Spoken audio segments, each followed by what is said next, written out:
नमस्कार, मी सतीश मुळे, KTVच्या कोकण वार्तामध्ये आपलं मनापासून स्वागत। पाहूया ठळक घडामोडी।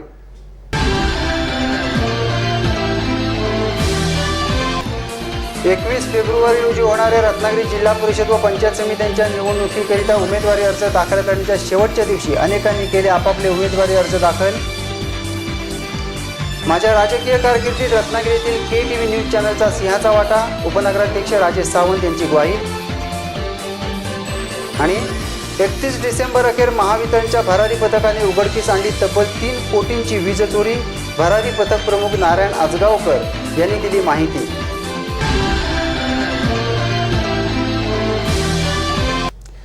या पुढील बातम्या अल्पशा विश्रांतीनंतर। जीवन निघून जात नाही, बरसत असते। जीवन कधी हाताच्या तळव्यात तर कधी शेतात भरलेलं। जीवनाचा कधी ओठांना स्पर्श तर कधी अंगावर पडे। जीवन जेव्हा चालतं, चालत राहतं आपल्या वेगाने। फिनोलेक्स पाइप्स। खुशखबर खुशखबर खुशखबर। RK डिजिटल केबल सर्व्हिसच्या सर्व केबल ग्राहकांसाठी भव्य लकी ड्रॉ योजना। कालावधी 1 फेब्रुवारी ते 31 मे 2017 पर्यंत। दर महिन्याच्या 1 ते 10 तारखेपर्यंत आपली मासिक फी RK ग्रुपच्या कार्यालयामध्ये किंवा अधिकृत सेंटर्समध्ये जमा करा आणि आपले लकी कूपन प्राप्त करा। आमच्या सन्माननीय ग्राहकांसाठी आहे लाखोंचा नजराणा। पहिलं बक्षीस आहे सुवर्णहार। याशिवाय refrigerator, mobile, micro oven, home theatre, आकर्षक पैठणी साड्या, कुकर, मिक्सर्स, गॅस शेगडी, मनगटी घड्याळं आणि शेवटचं बक्षीस 1 महिन्याची केबल सेवा संपूर्णपणे मोफत। 50 बक्षिसांची अभूतपूर्व लकी ड्रॉ योजना। त्वरा करा, आपली मासिक फी वेळेवर जमा करून या आकर्षक बक्षिसांनी आपल्या घराची शोभा वाढवा। लकी ड्रॉच्या नियम आणि अटींसाठी संपर्क साधा। दूरध्वनी क्रमांक 271 786 किंवा 223 906। विश्रांतीनंतर आपलं पुन्हा एकदा स्वागत। बातम्या पाहूया विस्तारानं। 21 फेब्रुवारी रोजी होणाऱ्या रत्नागिरी जिल्हा परिषदेच्या 55 जागांकरिता आणि 9 पंचायत समित्यांच्या 110 जागांकरिता उमेदवारी अर्ज दाखल करण्याच्या शेवटच्या दिवशी सर्व पक्षीय उमेदवारांनी एकच गर्दी केली होती।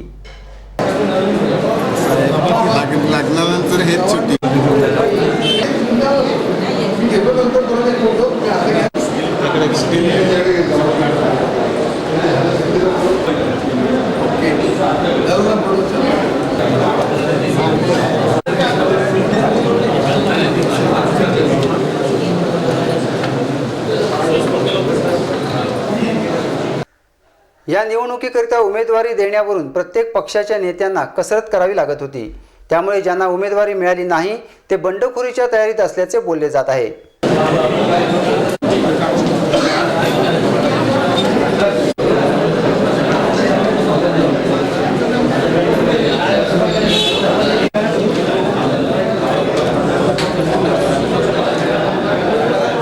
गेल्या अनेक वर्षापासून रत्नागिरी जिल्हा परिषदेवर भाजप सेना युतीची सत्ता आहे, परंतु आज युती तुटल्याने स्वतंत्रपणे निवडणुका लढल्या जात असल्याने कोण मारणार बाजी याकडे सर्वांचे लक्ष लागून राहिले आहे।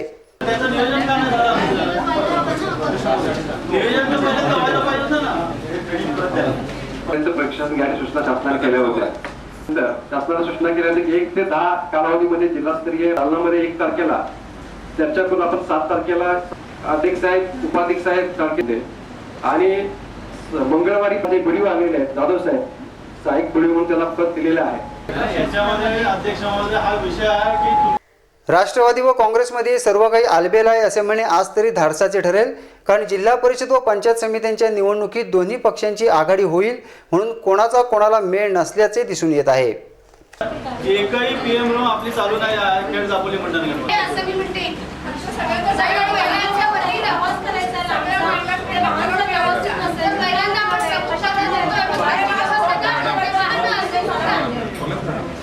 मागील आठवड्यात आमदार भास्कर जाधव यांनी आघाडीबाबत काँग्रेसच्या कोणत्या नेत्यांबरोबर चर्चा करावी यावर जाहीरपणे खंत व्यक्त केली होती। आपण राष्ट्रवादी काँग्रेसमध्ये आहोत, ज्यांनी वाढवलं त्यांनीच हे या ठिकाणी संपवलं पाहिजे।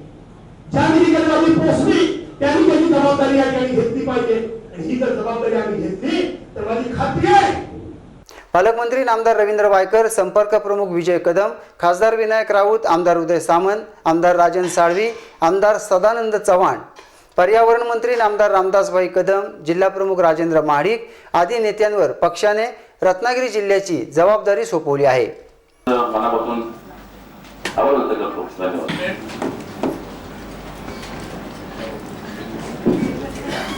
हे बजेट आज मांडलंय तो उद्देश आहे की लवकरात लवकर आहे तर राष्ट्रवादीचे प्रदेश अध्यक्ष सुनील तटकरे, आमदार भास्कर जाधव, आमदार संजय कदम, जिल्हाध्यक्ष शेखर निकम, माजी खासदार निलेश राणे आदी नेत्यांवर आघाडीची जबाबदारी असल्याने या निवडणुकीत कुणाची शक्ती पणाला लागते हे 23 रोजी होणाऱ्या मतमोजणीमध्येच दिसून येईल.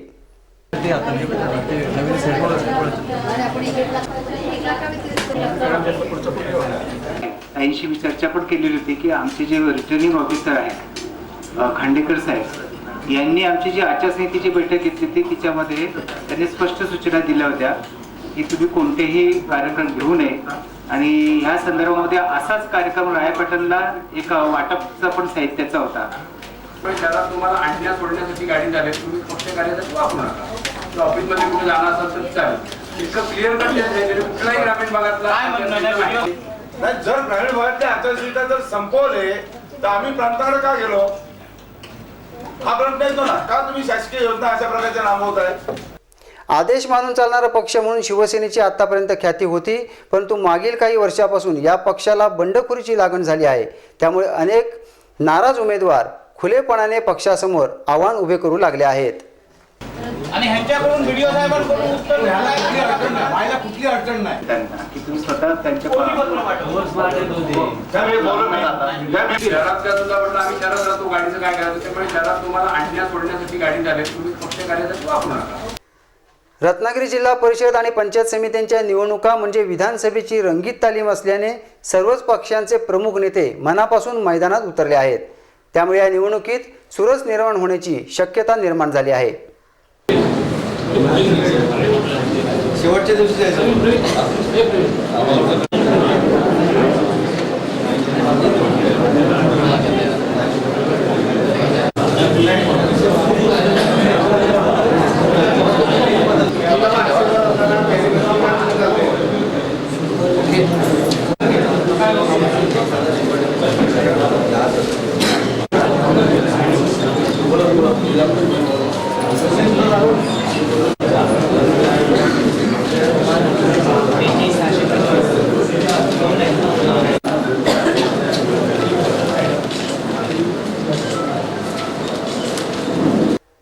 शेवटच्या उमेदवारांची नावे आमदार उदय सामंत यांनी पत्रकार परिषदेत जाहीर करून रत्नागिरी जिल्हा परिषदेवर सेनेचाच भगवा फडकेल असे सांगितले. माझ्या जिल्हा परिषद गटामध्ये माझ्या मतदारसंघामध्ये 12 जिल्हा परिषदेच्या जागा आणि 22 पंचायत समितीच्या जागा आहेत. आजचं एकंदरीत वातावरण बघितल्यानंतर पक्षानं कालच शेवटची यादी जाहीर केलेली आहे आणि माझ्या रत्नागिरी संगमेश्वर विधानसभा मतदारसंघामध्ये 12च्या 12 जिल्हा परिषदेच्या जागा आणि 22च्या 22 पंचायत समितीच्या जागा निवडून येतील असं चित्र आहे. आणि रत्नागिरी जिल्ह्याचं जर राजकीय चित्र बघायचं झालं तर मंडणगडच्या टोकापासून राजापूरच्या टोकापर्यंत शिवसेनाच असल्यामुळं पुन्हा एकदा यावर्षी देखील रत्नागिरी जिल्हा परिषदेवर शिवसेनेचा भगवाच फडकेल याची मला पूर्ण खात्री आहे. माझ्या संपूर्ण राजकीय कारकिर्दीत रत्नागिरी येथील KTV न्यूज चॅनलचा सिंहाचा वाटा असल्याचे प्रतिपादन उपनगराध्यक्ष राजेश सावंत यांनी केले आहे. रत्नागिरी नगरपालिकेच्या उपनगराध्यक्षपदी आपली निवड झाल्याबद्दल तसेच या नगरीचे आपण नगरसेवक झाल्याबद्दल आपले हार्दिक अभिनंदन. एकूण आपल्यासमोर विजन काय, मनशा काय आणि उद्देश काय? माझ्या राजकीय जीवनामध्ये जे काय मला यश मिळालं त्या यशामध्ये अनेकांचा वाटा आहे. परंतु त्याचबरोबर रत्नागिरीतील KTV news channel, RT cable यांनी जो मला राजकीय कार्यकर्ता म्हणून घडवलं त्यांच्यामुळेच माझ्या जीवनामध्ये हे राजकीय यश मला मिळालं असं मला अभिमानाने सांगावंसं वाटतं. रत्नागिरी नगरपालिकेच्या उपनगराध्यक्षपदी राजेश सावंत यांची निवड झाल्याबद्दल शिरगाव ग्रामपंचायतीचे माजी सरपंच तथा KTVचे संचालक रज्जाक काजी यांनी त्यांचा सत्कार केला.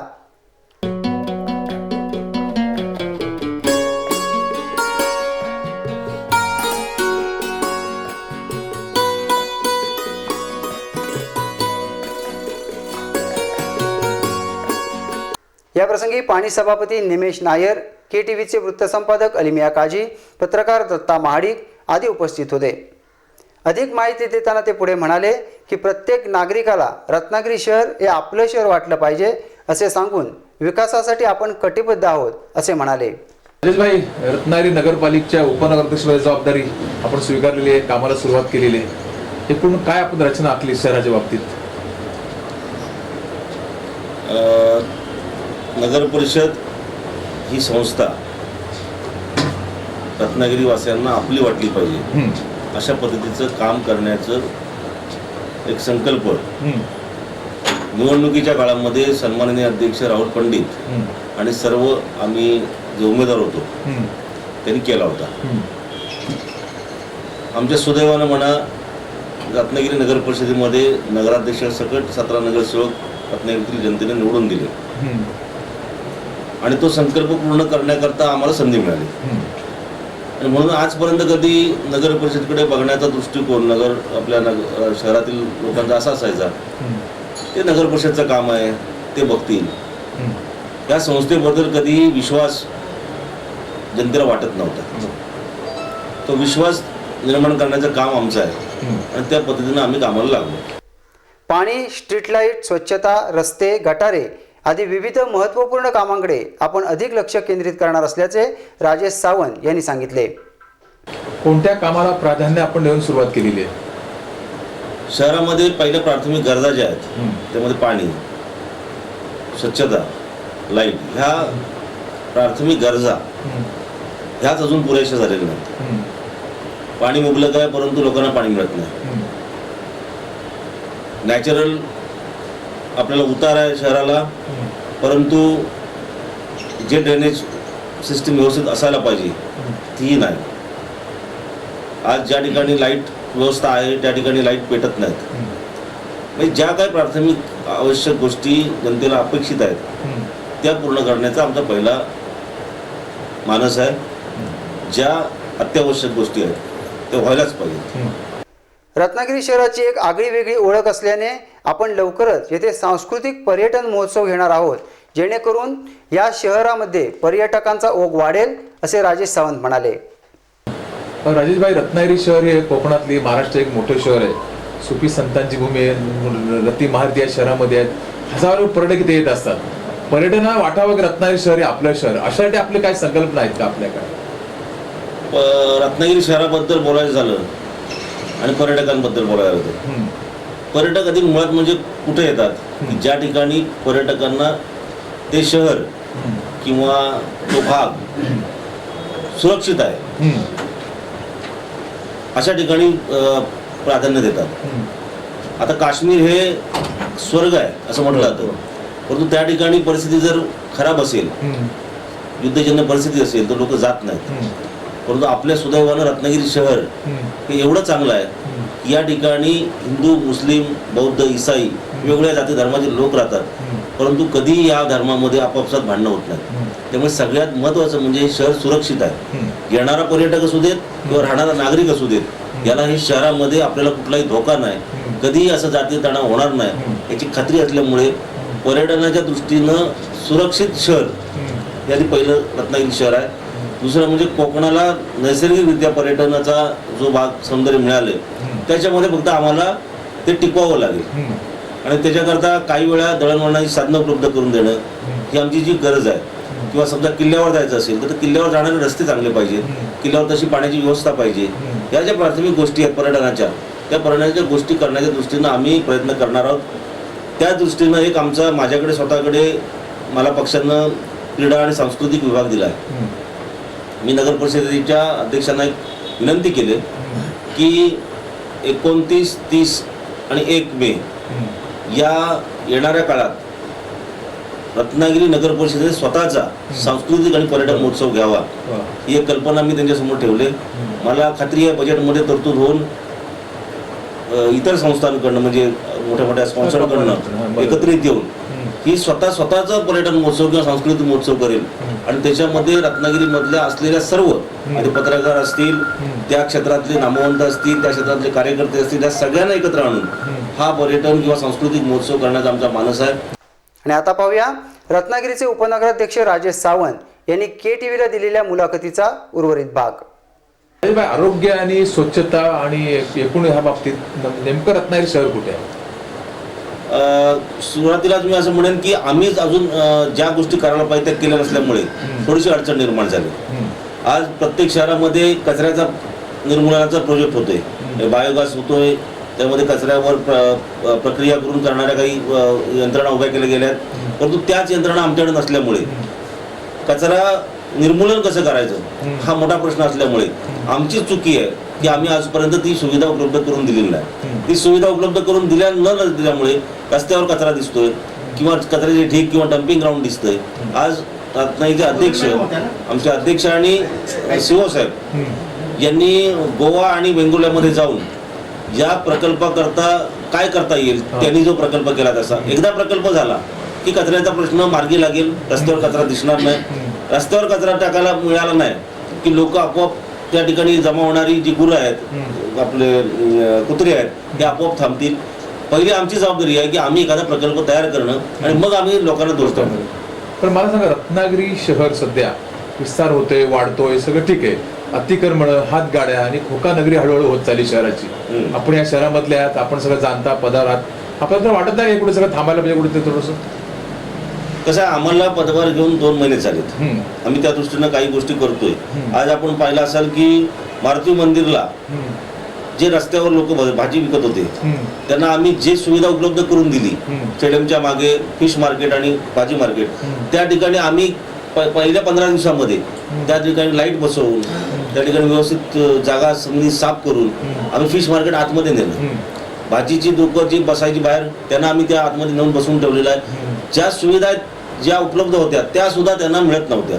पहिलं आम्ही काम केलं तर ते केलं की मच्छीमारांना आणि भाजी विकणाऱ्यांना आम्ही सोय उपलब्ध करून दिली. त्याच पद्धतीनं अनेक ठिकाणी भाजी मार्केट होणं आवश्यक आहे. त्याच्याकरता पूर्वीच्या लोकांनी आरक्षणं ठेवलेली आहेत.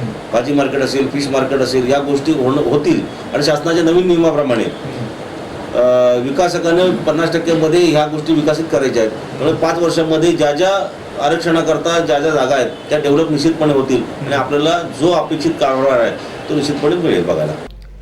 दिवसेंदिवस राज्यात वीज चोरीचे प्रमाण वाढले असून 31 डिसेंबर 2016 पर्यंत वीज चोरीचे जवळजवळ 3 कोटी रुपये वसूल झाल्याची माहिती नवी मुंबई, ठाणे आणि कोकणचे भरारी पथकाचे प्रमुख अतिरिक्त कार्यकारी अभियंता नारायण आजगावकर यांनी KTVला दिली. भरारी पथक रत्नागिरी यांनी या 16-17च्या पिरियडमध्ये 4 कोटीची असेसमेंट वीज चोरीच्या बाबतीतली आणि जवळजवळ 3 कोटीच्या वरती वसुली केलेली आहे. दुसरं एक महत्त्वाचं एक भाग असा आहे की भरारी पथक रत्नागिरीला नोव्हेंबर 16पर्यंत जो एरिया दिला होता तो मराठवाडा, पश्चिम महाराष्ट्र आणि कोकणातले हे 2 जिल्हे. आता हा एरिया थोडासा बदलून कोकण, नवी मुंबई आणि खानदेश, ठाणे हा भाग आहे. पण ह्या सर्व भागात पाहता कोकणातलं वीज चोरीचं प्रमाण, विशेषतः रत्नागिरी सिंधुदुर्ग जिल्ह्यातलं, हे फार अत्यल्प असतं. त्यामुळे आम्हाला फार बाहेरच्या जिल्ह्यात जास्ती काम करावं लागतं. त्यांनी महावितरणच्या मुख्य कार्यालय रत्नागिरी येथेही माहिती दिली. दर 3 वर्षांनी या भरारी पथकाच्या अधिकाऱ्यांची बदली होते, परंतु आजगावकर यांना जवळजवळ 5 वर्षाचा काळ देण्यात आला. त्यामध्ये त्यांनी 1000वर वीज चोऱ्या पकडल्या असून त्याची रक्कम 4 कोटीच्या घरात असून त्यातील 3 कोटी वसूल झाल्याची माहिती त्यांनी दिली. की मी अतिरिक्त कार्यकारी अभियंता म्हणून 1000च्या वरती चोऱ्या, म्हणजे आता माझ्या या तारखेतर 1051 चोऱ्या पकडण्याचा हा एक उच्चांक समजावा लागेल. भरारी पथकात साधारण 3 वर्षापेक्षा जास्ती काम करता येत नाही. मला तो भाग्य मिळालं. जवळजवळ 5 वर्ष मी पूर्वीची वर्ग 2 अधिकारी आणि आताचा वर्ग 1 अधिकारी, त्यामुळे 1051चा 1000 टप्पा मी पार करू शकलो. माझ्या पथकामध्ये मी वर्ग 1 अधिकारी, वर्ग 2 अधिकाऱ्याची सध्या पोस्ट वेकंट आहे. सिक्युरिटी आणि एन्फोर्समेंटचे 2 ऑफिसर्स असतात आणि 2 लाईन स्टाफ असतात आणि ड्रायव्हर आणि स्वतःचं व्हेकल असतं. आम्ही जिथं जातो तिथं लागलीच तर लोकल हेल्प घेतो, अन्यथा आम्ही कोणतीही लोकल हेल्प न घेता आमची कारवाई पूर्ण करतो. तथापि रत्नागिरी, सिंधुदुर्ग, कोकणात या वीज चोरीचे प्रमाण अत्यंत अल्प असल्याचे त्यांनी पुढे सांगितले. पुन्हा एक नमूद मला करावं लागेल. कोकणात सध्या आमच्या गेल्या 3 वर्षाच्या कामगिरीनं चोरी आता मिळण्याचं आम्हाला फार दुरापास्त झालं आहे. त्यामुळे परत वारंवार बाहेरच्या भागात जाऊन चोरी पकडून आमची जी दिलेली टार्गेट आहेत ते आम्ही पूर्ण करत असतो. याबाबत त्यांना सन 2013-14चा प्रथम क्रमांक तर सन 2015-16चा तृतीय क्रमांकाचा विशेष गौरव पुरस्कार मिळाला आहे. ते रत्नागिरी शहराचे सुपुत्र असून त्यांचे सर्वत्र अभिनंदन होत आहे. परंतु रत्नागिरीत महावितरणचे मुख्य कार्यालय असूनही श्री आजगावकरांना गौरवले नसल्याची खंत शहरवासीय करीत आहेत.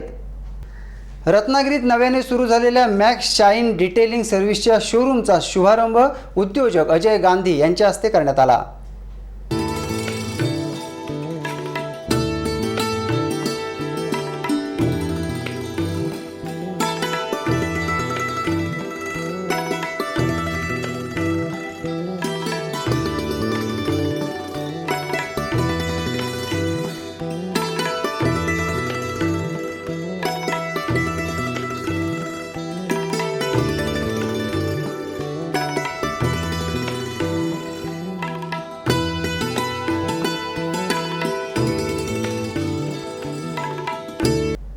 ठाणे येथील मॅक्स शाईन डिटेलिंग सर्व्हिसची दुसरी नवीन शाखा लँडमार्क रेसिडेन्सी पडवेवाडी रत्नागिरी रेल्वे स्टेशनजवळ नुकतीच सुरू करण्यात आली आहे.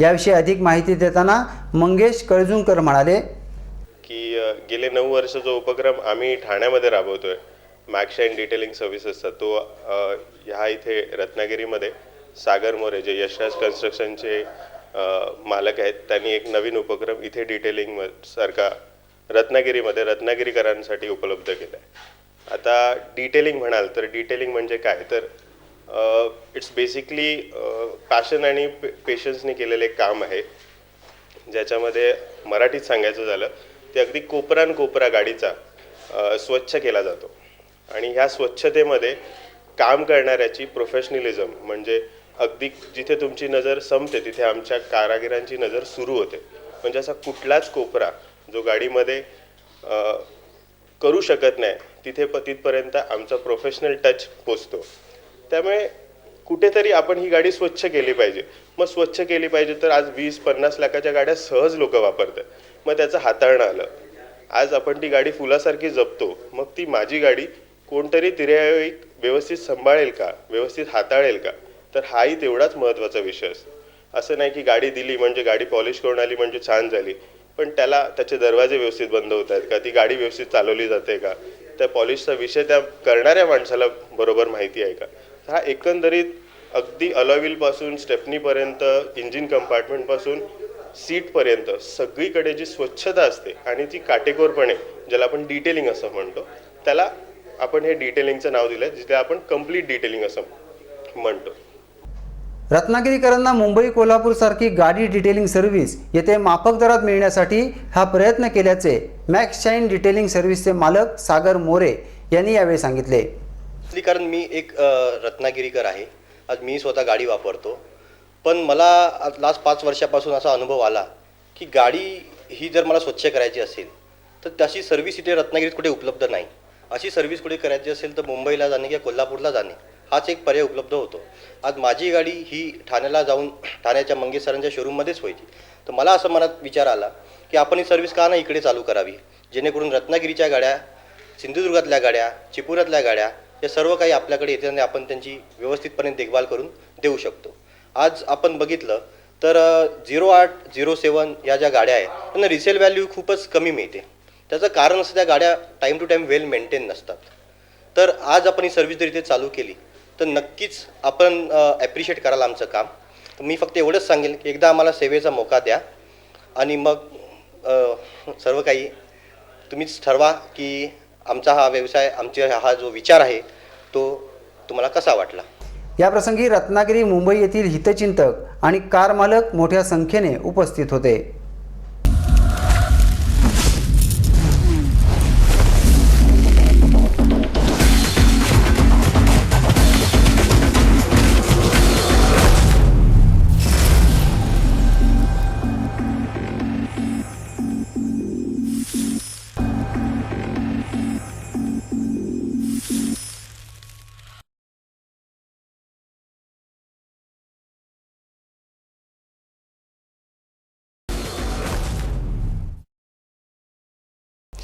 शेवटी पुन्हा एक नजर ठळक घडामोडींवर.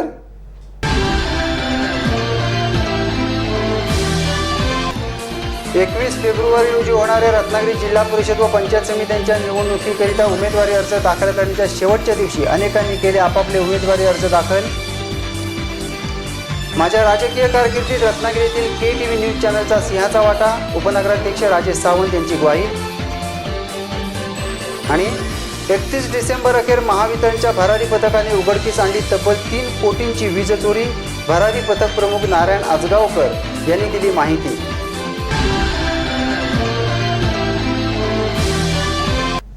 याबरोबरच हे बातमीपत्र संपलं. नमस्कार.